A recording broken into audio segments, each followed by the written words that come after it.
Okay, तो हमें આપણે ચેપ્ટર નંબર 6 જૈવિક ક્રિયાઓમાં ઉત્સર્જન તંત્રની વાત કરીશું। તો ઉત્સર્જન તંત્ર એટલે શું? ઉત્સર્જન માટે જે પણ તંત્રની રચના થાય એને ઉત્સર્જન તંત્ર કહેવાય। ઉત્સર્જન ક્રિયા માટે સંકળાયેલું તંત્ર એટલે ઉત્સર્જન તંત્ર। તો હવે પ્રશ્ન આવે કે ઉત્સર્જન એટલે શું? प्रश्न शू आवशे? उत्सर्जन एटले शुं? तो सजीवों जे पण नाइट्रोजन युक्त द्रव्य अथवा कचरो उत्पन्न थाय सजीवों अथवा तो आपणे कहीशुं प्राणियों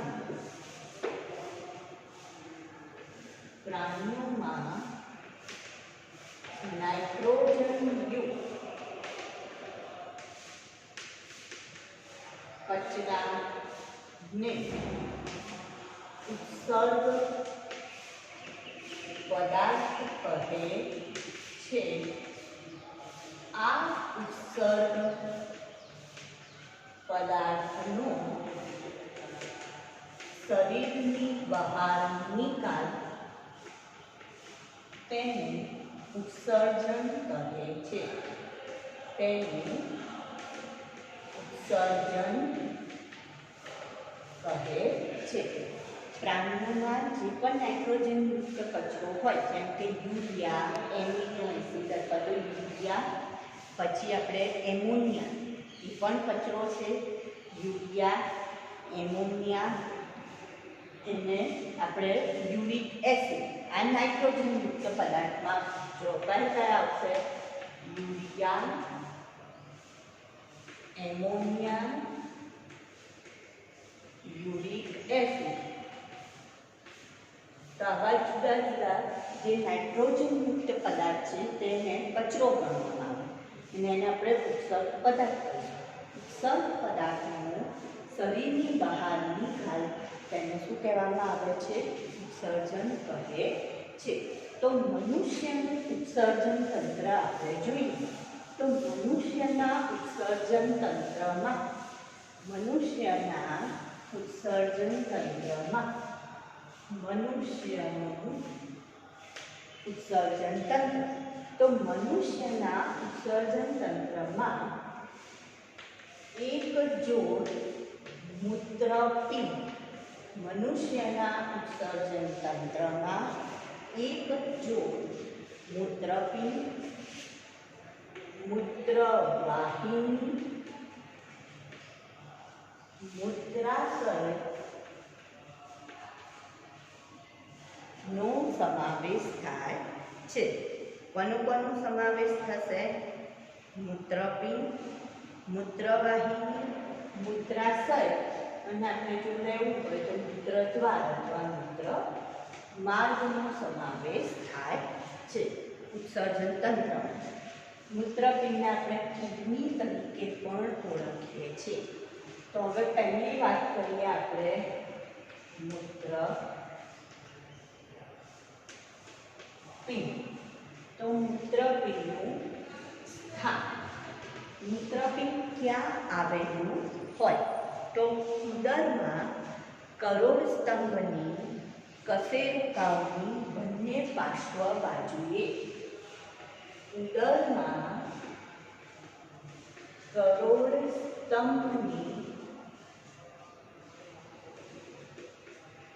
कशेरुकानी बंने बाजुए अथवा पार्श्व बाजुए जे करोड़ स्तंभनो भाग छे एमां कशेरुका एटले कास्थीमय रचना अने एमनी बंने बाजुए एटले आंगना पाछळनी तरफ बंने बाजुए मूत्रपिंड आवेला छे। तो केटला थया मूत्रपिंड? केटला थया? 2 थया।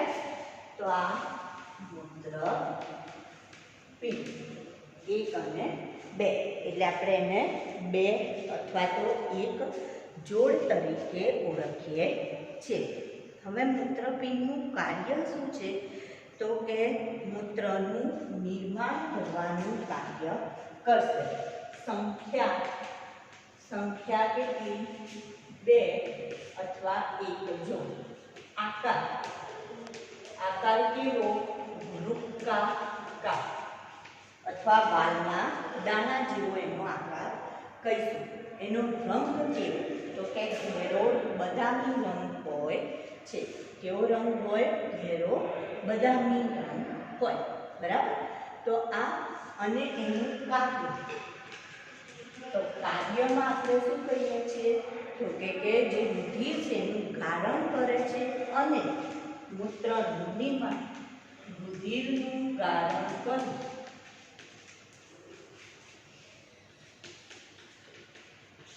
મૂત્રનું નિર્માણ કરે છે.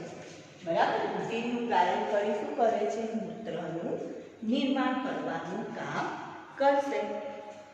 તો અહીંયા જે રુધિર ગળાય છે અથવા રુધિર શુદ્ધ કયા ભાગમાં થાય છે? મૂત્રપિંડમાં શુદ્ધ થાય છે. ઓક્સિજન કાર્બન ડાયોક્સાઇડ વાળું બને છે એ વાત નથી. એ ઓક્સિજન કે કાર્બન ડાયોક્સાઇડ વાળું બને એને શુદ્ધ નથી કહેતા આપણે. ગળાય છે અથવા તો શુદ્ધ થવાનું ફિલ્ટ્રેશન ક્યાં થાય છે? એનું શુદ્ધિકરણ તો કિડનીમાં અથવા મૂત્રપિંડમાં થાય છે એવું કહેવામાં આવે. બરાબર. અહીંયા ગળાઈ ગયું અને મૂત્રનું શું થશે? નિર્માણ. એ આ મૂત્રપિંડનું કામ છે. મૂત્રપિંડ પછી આવશે મૂત્રવાહિની. મૂત્રપિંડ પછી કોની રચના આવશે? મૂત્રવાહિની. તો મૂત્રવાહિનીની સંખ્યા જોઈએ તો એ પણ કેટલી દેખાય છે આપણને? 2 જોવા મળે છે. આ 1 અને આ 2 મૂત્રવાહિની. તો પહેલું મૂત્રપિંડ લખ્યું. હવે બીજું આપણે શું લખીશું? મૂત્રવાહિની. મૂત્રપિંડમાંથી નીકળતી નલિકામય રચના જેને શું કહેવાય? મૂત્રવાહિની. સંખ્યા કેટલી છે? 2 છે. હવે ક્યાં ખુલે છે અથવા ક્યાં ભેગી થાય છે? મૂત્રાશય નામની કોથળીમાં. તો હવે ત્રીજું શું આવશે? મૂત્રાશય. તો મૂત્રાશય શું છે? તો મૂત્રાશય એ કોથળી છે કે જેમાં મૂત્ર ભરાય છે. જ્યારે પણ મૂત્રનો સંગ્રહ થાય એ ક્યાં થશે? તો કે આ મૂત્રાશયમાં થશે. એટલે કેવું છે? તો કે એક ઓલી કોથળી અને એમાં જ્યારે મૂત્રનો સંગ્રહ થાય એટલે મોટી થાય. પછી એ અરેખિત સ્નાયુની બનેલી હોય. એટલે મગજ સુધી સંદેશો મોકલે કે ભાઈ હવે આ ભરાઈ ગયું છે. તો મગજ એને કહેશે કે એનો નિકાલ કર. એટલે આપણે મૂત્રનો નિકાલ કરવો પડે. તો આ આવશે મૂત્રદ્વાર કે જેના દ્વારા શરીરની બહાર આપણે મૂત્રનો નિકાલ કરીશું. હવે આપણે 1 ગ્લાસ પાણી પીધું અને તરત આપણે મૂત્રનો નિકાલ કરતા નથી. કેમ? કારણ કે જ્યાં સુધી આ મૂત્રાશય ભરાઈ ના જાય ત્યાં સુધી આપણે એનો નિકાલ કરવો પડતો નથી. પૂરેપૂરું ભરાય પછી જ આપણે નિકાલ કરીએ છીએ. સ્ત્રીઓમાં કોથળી મોટી હોય જ્યારે પુરુષોમાં કોથળી થોડી નાની હોય. એટલે પુરુષોને વારે વારે મૂત્ર ત્યાગ કરવો પડે, જ્યારે સ્ત્રીઓ લાંબો સમય પણ મૂત્ર ત્યાગ કર્યા વિના ચલાવી શકે છે. બરાબર. તો અને જે આપણે ઉપર બ્લુ અને ગ્રીન રેડ કલરનું દોરેલું છે એ તમને પણ ખબર પડી જવી જોઈએ કે જે બ્લુ કલર હોય એ શું દર્શાવે છે? તો મૂત્રપિંડ શીરા દર્શાવે છે. અથવા આપણે એને અહીંયા ખાલી શીરા લખીએ. અને રેડ દર્શાવે શું છે? તો એ ધમની દર્શાવે છે. બરાબર. તો ધમની અને શીરા જે રુધિરને ક્યાં ધમનીને ક્યાં લઈ જાય છે? રુધિરને તો મૂત્રપિંડમાં લઈ જાય છે. મૂત્રપિંડમાં ગયા પછી ત્યાં શું થશે? રુધિરનું ગારણ થશે. ગારણ થયા પછી જે મૂત્ર છે એ મૂત્રવાહિની દ્વારા મૂત્રાશયમાં આવશે અને મૂત્રદ્વાર દ્વારા એનો શરીરની બહાર નિકાલ થશે. હવે જે મૂત્ર નિર્માણ છે આપણે કહું તો મૂત્રનું નિર્માણ ક્યાં થાય છે? મૂત્રપિંડમાં થાય છે. તો જે મૂત્રપિંડમાં મૂત્રનું નિર્માણ થવાનું છે એના માટે એનામાં જુદી જુદી એક મૂત્રપિંડમાં 10 લાખ જેટલી ઉત્સર્ગ નલિકાઓ અથવા તો મૂત્ર ઉત્સર્ગ એકમ અથવા એને આપણે મૂત્રપિંડ નલિકાઓ આવેલી છે એવું કહીશું. તો હવે આપણે વાત કરીએ મૂત્રપિંડ નલિકાની રચના અને મૂત્ર નિર્માણની પ્રક્રિયા. તો પહેલી વાત આપણે કઈ કરી? ઉત્સર્જન તંત્રની કરી, જેમાં તમારે મનુષ્યનું ઉત્સર્જન તંત્ર પૂછાય તો આ રીતના લખી આ આકૃતિ પહેલાં દોરવાની અને આ લખવાનું. પહેલાં એના ભાગ લખવાના, પછી આકૃતિ દોરવાની અને પછી એના ભાગો વિશે લખવાનું. બરાબર. હવે આપણે વાત કરીશું ઉત્સર્ગ એકમ અથવા એને કહેવાય મૂત્રપિંડ નલિકા. તો પ્રશ્ન મૂત્રપિંડ નલિકાની રચના અને મૂત્ર નિર્માણની પ્રક્રિયા એવો પ્રશ્ન છે. મૂત્રપિંડ નલિકાની રચના અને અથવા તો ઉત્સર્ગ એકમની રચના અને મૂત્ર નિર્માણની પ્રક્રિયા. તો પહેલાં એની રચના જોઈએ આપણે. તો સૌથી પહેલાં એની જે આકૃતિ છે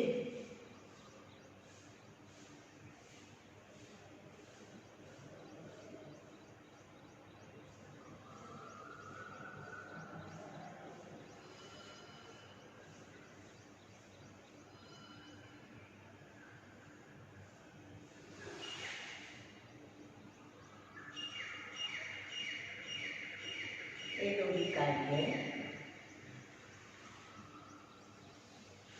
અને ત્યાર પછી આપણે એમાં એની રચનાની વાત કરીએ અને મૂત્ર નિર્માણની પ્રક્રિયાની વાત કરીએ.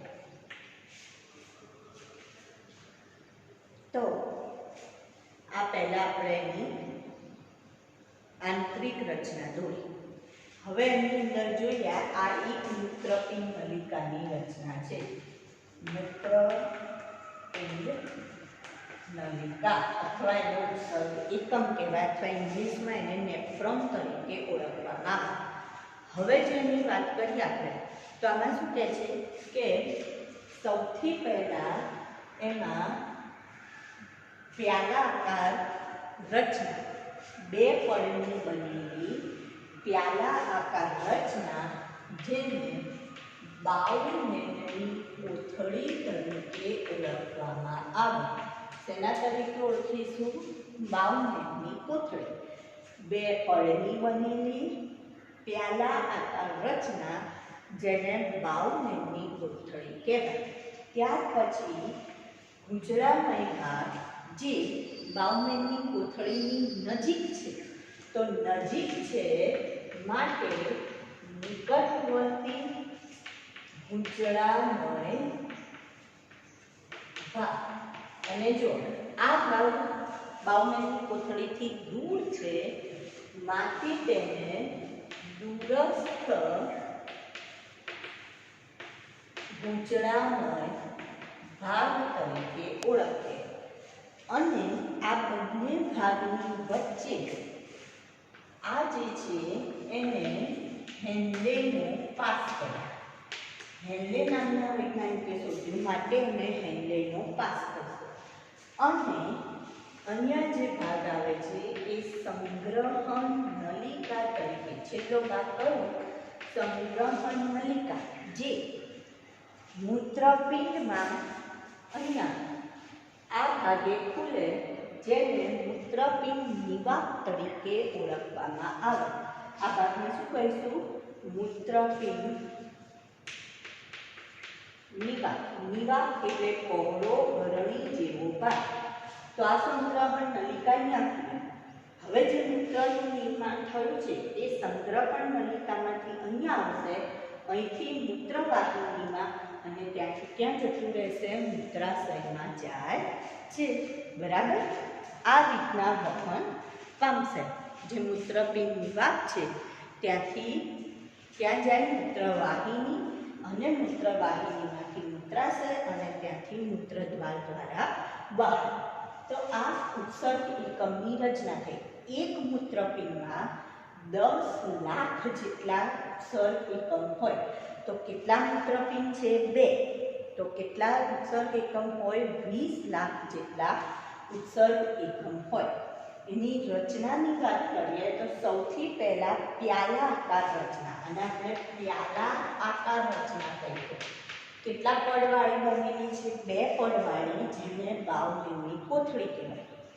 ત્યાર પછી ગુંજરામય ભાગ નિકટવર્તી દૂરસ્થ અને બેની વચ્ચે હેન્ડેલનો પાસ, અને છેલ્લે આવશે સંગ્રહણ નલિકા.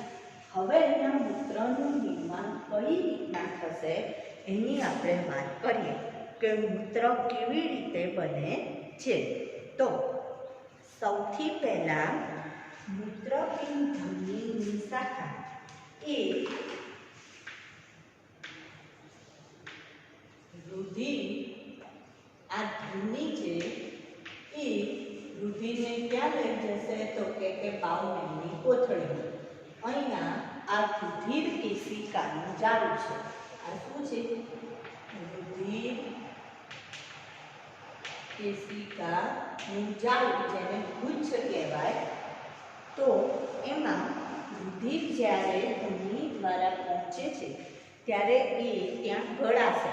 હવે જેમ આપણે ચા ગાળીએ તો ઊંચા ઉપર રહી જાય અને ચા આપણને નીચે મળે, લિક્વિડ ફોર્મ નીચે મળે, એવી રીતના રુધિર કેશિકા ગુચ્છમાં જે ગારણ છે, કચરો છે, રુધિરમાંથી જે કચરો છે એ બધો અહીંયા થઈ જશે અને ગારણ ક્યાં જશે?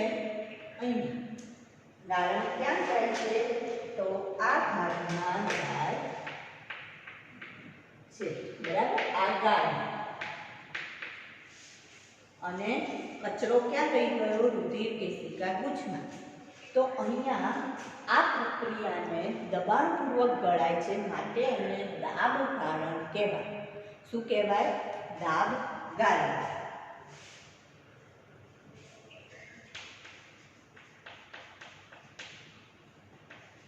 અથવા એને અંતઃસૂક્ષ્મ ગાળણ પણ કહેવાય. તો અંતઃસૂક્ષ્મ ગાળણ અથવા દાબ ગાળણની પ્રક્રિયા કયા ભાગમાં થાય? બાવલીની કોથળીમાં થાય. કોણ કરે? રુધિર કેશિકા ગુચ્છ. રુધિરને ગાળે છે, કચરો ઉપર રહી જાય છે અને ગાળણ હવે ક્યાં જશે? તો નિકટવર્તી ગુંજરામય ભાગમાં આગળ જાય છે. હવે આ ગાળણની અંદર ગ્લુકોઝ હોય, એમિનો એસિડ હોય, ક્ષાર હોય અને પાણી હોય છે. આ ગાળણની અંદર શું છે? તો ગ્લુકોઝ, એમિનો એસિડ, ક્ષાર અને પાણી. આ બધું કોની અંદર છે? ગાળણ જોડે છે. બરાબર? કચરો ગળાઈ ગયો પણ હજી આ રહી ગયું, એટલે યુરિયા ગળાઈ ગયો પણ હજી એની અંદર આ છે ગ્લુકોઝ, એમિનો એસિડ, ક્ષાર અને પાણી. એ બધું ગાળણની અંદર બાકી રહી ગયું છે હજી. તો જેમ જેમ ગાળણ આગળ વધતું જશે એમ એનું હવે પસંદગીશીલ પુનઃ શોષણ થશે. હવે શું થશે? એનું પસંદગીશીલ પુનઃ શોષણ નો મતલબ એવો થાય કે જ્યારે હેન્ડેના પાસમાંથી આ રીતના પસાર થશે ત્યારે ગ્લુકોઝ, એમિનો એસિડ, ક્ષાર, પાણી એ બધું એમાંથી શું થતું જશે? ખેંચાતું જશે, શોષાતું જશે અને માત્ર એની અંદર શું રહેશે? તો નકામા પદાર્થ રહેશે. તો જ્યારે ગાળણ ધીરે ધીરે અંટી જશે, પસાર થશે, ત્યારે હવે એને આપણે શેના તરીકે ઓળખીશું? મૂત્ર તરીકે. કેમ? કારણ કે એમાંથી ગ્લુકોઝ, એમિનો એસિડ, ક્ષાર, પાણી બધું શું થઈ ગયું? શોષાઈ ગયું. અહીંયા ખેંચાઈ ગયું. આ બધી દિવાલોએ ખેંચી લીધું. હવે એની અંદર શું બચ્યું? તો હવે એની અંદર બચ્યું પાણી અને નકામા નાઇટ્રોજનયુક્ત પદાર્થો બચ્યા. એટલા માટે આપણે એને શેના તરીકે ઓળખીશું? મૂત્ર તરીકે. તો ગાળણ અને મૂત્રમાં તફાવત શું? તો ગાળણમાં ગ્લુકોઝ, એમિનો એસિડ, ક્ષાર અને પાણી છે. જ્યારે મૂત્રમાં પાણી સાથે શું છે? નકામો નાઇટ્રોજન યુક્ત પદાર્થ. તો મનુષ્ય શેનું ઉત્સર્જન કરે? આપણે મેં તમને આગળ ઉત્સર્ગ પદાર્થ 3 કયા? યુરિયા, એમોનિયા અને યુરિક એસિડ. તો મનુષ્ય કોનો નિકાલ કરે? તો મનુષ્ય યુરિયાનો નિકાલ કરે છે. તો એનો મતલબ મૂત્રમાં શું બચ્યું હશે? પાણી વત્તા યુરિયા. શું બચ્યું? પાણી વત્તા યુરિયા, જેને શેના તરીકે ઓળખીશું આપણે? મૂત્ર તરીકે. એ મૂત્ર હવે ક્યાં જશે? સંગ્રહણ નલિકામાં, ત્યાંથી મૂત્રપિંડની વાતમાં અને મૂત્રવાહિની દ્વારા ક્યાં જાય છે? મૂત્રાશયમાં જાય છે. તો આ રીતના મૂત્ર તૈયાર થયું. હવે જે તંદુરસ્ત વ્યક્તિ હોય 180 લીટર જેટલું ગાળણ ઉત્પન્ન કરે અને 1 થી 2 લીટર જેટલું મૂત્ર દિવસ દરમિયાન નિર્માણ થાય. 1 થી 2 લીટર જેટલા મૂત્રનું નિર્માણ થાય. તો આ રીતના મૂત્રનું નિર્માણ થશે. બરાબર? ખ્યાલ આવી ગયો મૂત્ર નિર્માણમાં? હવે જેની કિડની ફેલ થઈ ગઈ હોય, આ કિડની નિષ્ફળ થઈ ગઈ હોય, કામ ના કરતી હોય, તો એને ડાયાલિસિસ કરાવવું પડે છે. ડાયાલિસિસનો મતલબ શું? કે એને નકલી રીતના, એટલે કે એને આ જે પ્રક્રિયા છે એ બહાર કરાવવી પડે. એટલે કે એવા વ્યક્તિને પહેલાં એનું રુધિર શીરામાંથી લેવામાં આવે. જેને ડાયાલિસિસ કરાવવાનું હોય એનું રુધિર શીરામાંથી લેવામાં આવે છે.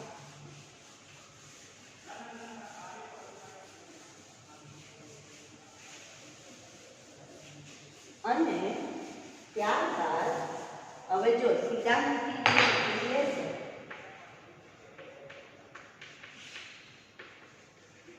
એ રુધિરમાં કચરો ને બધું હશે, પછી એને સેલોકેન નલિકામાંથી પસાર કરવાનું.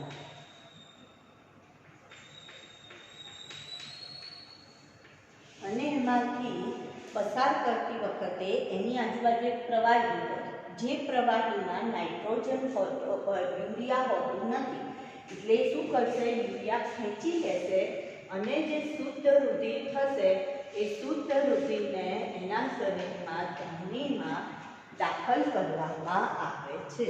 તો આવી રીતના જે પ્રક્રિયા કરે છે એને આપણે ડાયાલિસિસ તરીકે ઓળખીએ છીએ. અને ડાયાલિસિસ કેમ કરાવવું પડે? તો એની કિડની ફેલ થઈ ગઈ, તો જ્યાં સુધી એને કિડનીનો ડોનર ના મળે, કોઈ કિડની દાતા ના મળે, ત્યાં સુધી એને આ પ્રક્રિયા કરાવતા રહેવું પડે છે. જો બંને કિડની ફેલ થઈ ગઈ હોય તો, એક કિડની કામ કરતી હોય તો પણ ચાલી જાય.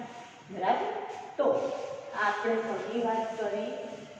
પ્રાણીમાં ઉત્સર્જનની વાત કરી. વનસ્પતિમાં ઉત્સર્જન અને વનસ્પતિમાં વહનની વાત હવે આપણે નેક્સ્ટ ટાઈમ લઈશું. એટલે આપણું ચેપ્ટર પૂરું થઈ જશે.